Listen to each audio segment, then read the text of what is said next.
beberapa hal yang tidak penting itu akan menjadi penting di waktu-waktu tertentu.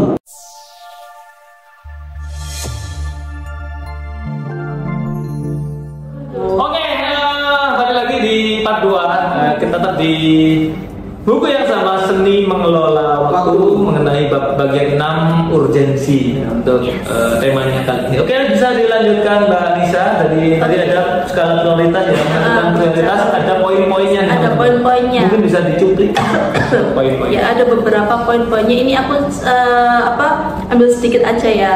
Jadi ini. Berikut cara mengatur skala prioritas dalam bekerja. Nih buat teman-teman yang bekerja ya.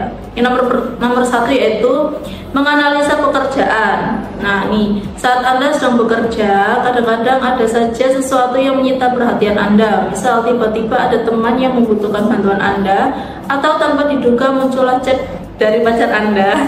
Pada saat seperti itu, apa yang harus Anda lakukan? Apa yang harus Anda lakukan? Gimana tadi situasinya? Gimana tadi? Kerja nih. Ya, kan lagi kerja nih. Ya. Terus tiba-tiba ada sebuah pesan. Kayak misal temenmu lagi butuh bantuan, atau ada chat dari keluarga atau pacar kayak gitu. Mana dulu nih yang kalian dahulukan? Tergantung konteksnya. Tergantung konteksnya. Kita cek dulu ini, iya, kondisinya seperti apa. Kalau memang penting dan mendesak, ya wes itu yang dulu ya. Iya dong, pastinya. Karena kita kan harus mengatur bagaimana cara tadi untuk mengatur urgensinya, skala prioritasnya itu harus kita atur. Mana kalau memang mendesak, ya wes itu yang dilakukan dulu. Nah mungkin ini kan baru kepikiran ya untuk yang tadi. Contoh ya untuk urgent but not important gitu ya. Salah satunya adalah apa? Contohnya itu mengisi bak mandi. Oh iya, mengisi bak mandi dong.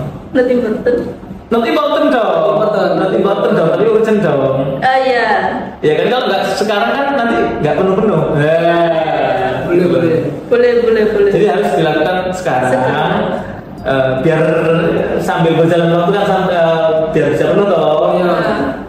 Dan itu nggak penting-penting banget gitu loh. Oke, lanjut ya.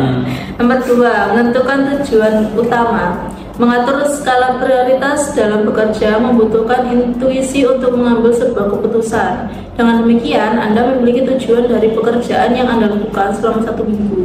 Anda juga dapat melakukan pekerjaan sesuai tujuan utama terlebih dahulu. Setelah itu dilanjutkan dengan mengerjakan tugas berikutnya. Nah ya gitu, itu sebenarnya ibaratnya itu kita selesaikan dulu tujuan utama kita dalam mungkin sebuah pekerjaan itu dulu. Jadi kayak itu dulu yang dikerjakan, baru mengerjakan hal lainnya gitu. Nah ini yang nomor 3, melakukan evaluasi. Evaluasi berkaitan dengan urgensi suatu pekerjaan yang telah dilakukan atau belum dilakukan. Anda harus mempertimbangkan berbagai aspek dari pekerjaan yang akan dikerjakan. Misalnya, pengaruh sebuah pekerjaan terhadap diri sendiri, orang tua, atau tim. Dengan demikian, Anda dapat mengerjakan tugas yang paling penting untuk diselesaikan terlebih dahulu.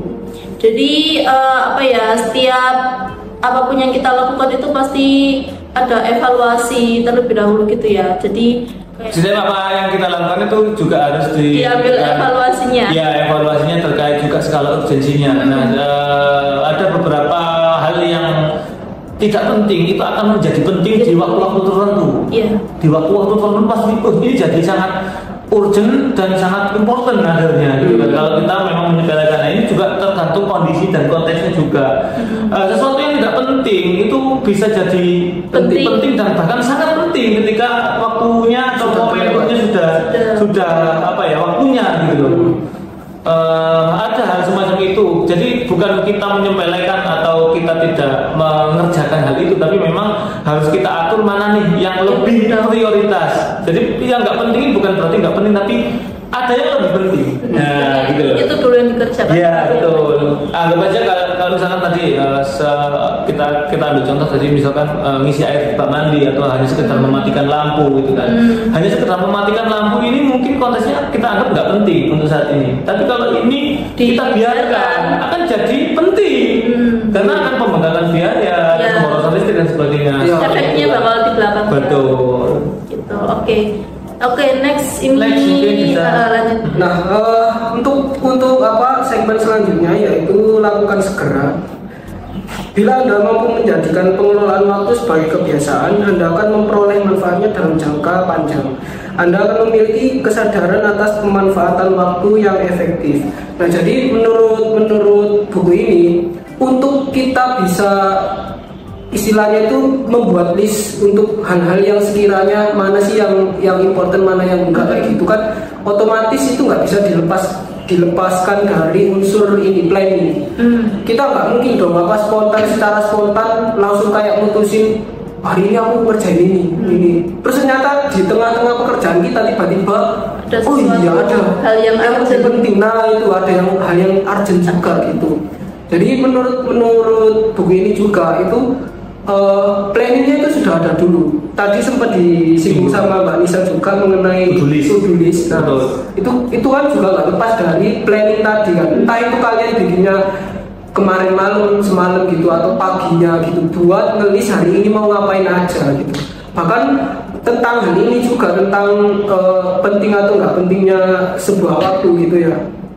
Seorang filsuf pernah ngomong, coba kalian bikin dalam satu hari itu semua hal yang kalian kerjakan saat itu, maksudnya hari itu.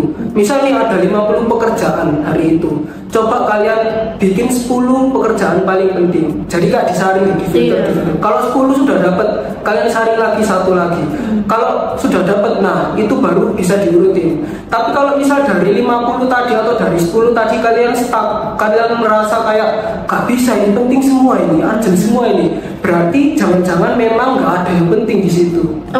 Nah, bisa jadi ya, mungkin pengelolaan waktunya yang kurang, yang nggak tepat, gitu. Nah, terkait tadi yang sudah disinggung Mas Wira terkait plan itu, sebenarnya kita bisa loh untuk bikin plan itu harian, to-do list. Iya, benar. Dan sekupnya juga nggak hanya harian, bisa sampai mingguan, bisa bulanan, atau bisa bahkan tahunan loh. Kalau kita berhasil atau sudah terbiasa dengan mengelola waktu dengan baik, pasti kita akan memproyeksikan. Kalau misalnya kita sudah terbiasa dengan mengelola waktu yang bagus, besok aku harus ini. Terkait pengalaman di lapangan nanti kondisional juga, apapun yang ada nggak mesti sesuai dengan rencana. Dan tapi kalau kita sudah terbiasa memplanningkan hal semacam itu, pasti kita juga akan terbiasa. Wah, seminggu ke depan ini kita mau ngapain, apa saja yang perlu dilakukan. Begitu juga dengan bulanan. Nah, satu bulan ini saya mau ini, saya ingin dapat ini, saya mau gerak ini, seperti itu. Bahkan kalau kelasnya bisa ke ranah ke manajerial, tahunan bahkan 5 tahun ke depan. Saya itu seorang manajer gitu ya, atau manajer perusahaan atau direksi, pasti pandangannya jauh ke depan. 5 tahun ini perusahaan ini mau dibawa kemana? Nah, seperti itu.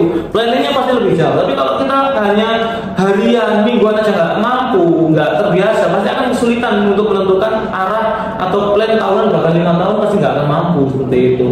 Dan ada pepatah juga yang menyebutkan waktu kasoi, waktu adalah pedang. Karena kalau kita tidak bisa pandai memainkan kena sendiri bro, pada pepatah dua. Nah, mungkin itu ya, cukup ya untuk sesi sudah buku kita kali ini di bagian 6. Kita lanjut di bagian 7, akhir bulan Oktober. Nah, mungkin bisa teman-teman resume atau kasih saran di komentar di bawah. Atau kalau barangkali punya pendapat lain tentang ini ya, boleh pandangan gitu. Boleh, tapi dalam konteks untuk seni mengelola waktu. Karena kita mau hatamkan buku ini. Benar. Sampai nanti kita syukuran. Oke, cukup sekian pada buku kita kali ini. Saya Norlando dan Nisa. Saya Wira. Oke, kita dari tim kreatif Solusi Indonesia pamit undur diri. Terima kasih, bye.